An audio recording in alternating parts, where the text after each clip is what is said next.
प्रिंसी तॾहिं कर तिर जेतिरो वयल म विसराम अंदरि रूह रहियाम सॼा मुताक़ू हिताई साहब जिन सिटनि सां अॼु असां हाजी लीमो फ़कीर शहर मशहूरु सुगड़ दे सदरठ जो लॻ मुंड जंबड़ाऊ उन जे तॾे ते उन जे फर्ज़ंद उर्स फ़कीर शहर जेको पाण बि सुगड़ आहे उन जे तॾे ते बीठा आहियूं। अॼु हुनजी जेका वरसी आहे उन वरसी जे मौक़े ते क़ुर ख़्वानी बि थी, दुआ बि थी। इज्तिमाही दुआ में असां हाजी लीमो फ़कीर शहर जे ईसाई सवाब लाइ ॿिया जेके बि हाज़रीन मजलिस हुआ उन्हनि जे वालदेन उन्हनि जे वॾनि जी दुआ जे लाइ पैगम्बरनि ऐं असाब सगुरनि ऐं बुज़ुर्गनि जे दर्जात जी बुलंदी जे लाइ बि असां दुआ पढ़ी। ऐं सम्झा थो अहिड़ा जेके मौक़ा आहिनि, अहिड़ा जेके प्रोग्राम आहिनि, इहे प्रोग्राम असांखे हिकिड़ो उत्साह ॾियनि था, असांखे हिकिड़ी हिमत ऐं हौसलो ॾियनि था त असां बि पंहिंजे वॾनि जे लाइ अहिड़े क़िस्म जा प्रोग्राम करे असां पंहिंजे वॾनि खे उनजी रूह खे ख़ुशि करियूं, उन्हनि जे ईसार सवाब लाइ कुझु करियूं, उनजे रूह जे लाइ ख़ैरात करियूं, उनजे रूहनि खे ख़त्मो पेश कयूं। छो त उहे उनजा रूह बि तड़पनि था। हदीस में अचे थो त जेको मरी वियल जेके वीचारा असां महरूमीन आहिनि उन्हनि जा रूह इंतज़ारु कंदा आहिनि त हुनजा पोयां कॾहिं उनखे दुआ लाइ ख़त्मो ॾियनि था, हुनजे दुआ लाइ कुझु कनि था, हुनजी बहितरी लाइ, हुनजे लाइ कंहिं क़िस्म जेको ख़ैरात कनि था, सदकात ॾियनि था, हुनजा रूह तड़पनि था।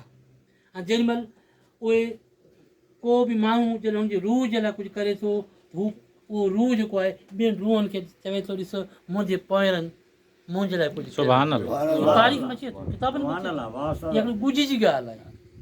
ॾिसो हिन दुनिया में वॾे में जेको ॻुझ आहे उहा आहे क़यामत ऐं क़बर। वॾो ॻुझ आहे, का ख़बर न आहे छा थियणो आहे छा थींदो, पर अलाह जो कलाम क़ुर मजीद आहे जेको असांखे उहो ॻुझ ज़ाहिर करे ॾिए थो। क़यामत बि थींदी, क़बर में छा हिसाबु थींदो, कीअं थींदो, उहो सॼो असांखे ॿुधाए थो। त दीन इस्लाम जेको आहे वाहिद दीन आहे जेको असांखे उन ॻुझ जी ॻाल्हि ॿुधाए थो जीअं ॻुझ जी ॻाल्हि दुनिया जो को बि किताब कोन थो ॿुधाए।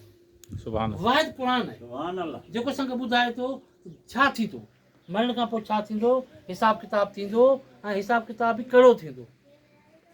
अचे थो न त ज़रे ज़रे हिसाब थींदो, ज़रे ज़रे जो इंसानु सोचे बि कोन थो त जॾहिं क़यामत जो ॾींहुं दफ़्तर खुलंदो चवंदा किताब में अचे क़ुर में अचे थो त उहो नंढड़ो नंढड़ो ज़रो बि इंसान जी उन जेका बंदी हूंदी न जेको लिखत वारो पंहिंजो किताबु हूंदो उन में लिखियलु हूंदो, इंसानु जॾहिं पढ़ंदो हैरान थी वेंदो त हीअ नंढड़ी ॻाल्हि बि लिखियलु आहे। ऐं नंढड़ी ॻाल्हि उन करे अलाह ताला इंसानु हमेशह अलाह पाक खां अॼु सुबुह में हिकिड़ो जुमिलो ॿुधो कंहिं माण्हू खां राति जो प्रोग्राम में अलाह पाक खां हमेशह बाज घुरो, सुभान अल्लाह, फज़ल घुरो, सुभान अल्लाह, इंसाफ़ न घुरो। इंसाफ़ जे माण्हू घुरंदो पहिरीं पाण खां शुरू करे त छा इंसानु ख़ुदि इंसाफ़ करे सघे थो? इंसाफ़ ॾाढो ॾुखियो आहे। बाक़ी जेको आहे सो हमेशह बाज घुरिजे। मक़सदु इहो आहे अॼोकी इन महफ़िल मां जेको अॼु पाण सिखंदासीं उहो इहो आहे त ॿ चारि शयूं पाण खे करणियूं आहिनि। उहो ई आहे त ज़िंदगी मुख़्तसिर आहे। मुख़्तसिर ज़िंदगी में असांखे करिणो छा आहे? असां सभु आज़माइश में आहियूं, साईं मुबारक पाण सभु आज़माइश में आहियूं। कंहिंखे अलाह पाक मिल्कियत ॾे आज़माइश ॾिनी आहे, कंहिंखे सुञाई ॾिनी आहे, कंहिंखे बादशाही ॾिनी आहे, कंहिंखे ताक़त ॾिनी आहे। आहियूं सभु आज़माइश में। क़यामत जॾहिं असांखे आज़माइश इन जो वरितो वेंदो त तोखे मूं हिकिड़ो किरदारु ॾिनो, हिकिड़ो रोल ॾिनो त भाउ तोखे हीअ अदा करिणो आहे। छा तो पंहिंजो रोल जेको आहे पंहिंजी जेका ज़िमेदारी आहे उहो केतिरे क़दुरु निभाई आहे, त पंहिंजी घरवारी सां केतिरो निभायो आहे, हुनजा हक़ अदा कया, पंहिंजी न्याणी जा हक़ अदा कया, पंहिंजे पुट जा हक़ अदा कया, पाड़े जा हक़ अदा कया, राज भाग जा हक़ अदा कया। ॾिसो असांजो हुकुम आहे, असांखे रुॻो पंहिंजी ज़ात लाइ कोन्हे बीहणो, असांखे पंहिंजे पाड़े जे लाइ ख़ासि ख़ासि ख़्यालु आहे। ऐं पाड़े जो एतिरो ख़्यालु आहे, एतिरो हुकुम आहे जो हिकु दफ़े हदीस मशहूरु हदीस आहे, साईं मुबारक पढ़ी बि हूंदी, तव्हां बि पढ़ी हूंदी। हुनमें आहे त पाण सगुरनि जॾहिं विया पिए मथे को मस्जिद हुई या कहिड़ी जॻह हुई ऊची चढ़ंदा विया पिए ॾाके ॿ ॾाके त पाण परेशान हुआ। वही नाज़िल थियल हुई तेॾीमहिल ऐं उहो वही में रुॻो पाड़े जे बारे में हुक़ूक़ ॿुधाए पिया, एतिरा हुक़ूक़ ॿुधाए पिया विया जॾहिं वही नाज़िल थी वही ख़तमु थी वई त पाण सगुरनि असाबनि पुछियोसीं ख़ैरु थो, पाण फरमाए थो जिब्राइल आयो ऐं हुन मूंखे पाड़े जे हवाले सां एतिरो त मूंखे ॻाल्हायो, एतिरो त चयो, एतिरो त ज़ोर ताक़ीद फरमाई कि मूंखे इहो ख़तरो थियो त किथे पाड़े जो पंहिंजी ज़मीन ऐं मिल्कियत में हिसो न मुक़ररु करे। एॾो पाड़े जो हक़ आहे। छा असां पाण सोचूं त असां पंहिंजे पाड़े जे लाइ केतिरा फ़ाइदेमंद आहियूं, असां पंहिंजे पाड़े लाइ केतिरी मोहबत था रखूं, असां पंहिंजे पाड़े जो केतिरो ख़्यालु था रखूं। छा असां कॾहिं पंहिंजे पाड़े जे बुखायल माण्हू खां पुछियो आहे, कंहिं परेशान हाल माण्हू खां पुछियो आहे? त पाड़े जो हक़ बि असां ते आहे। असां ते असांजे रिश्तेदारनि जो बि हक़ आहे।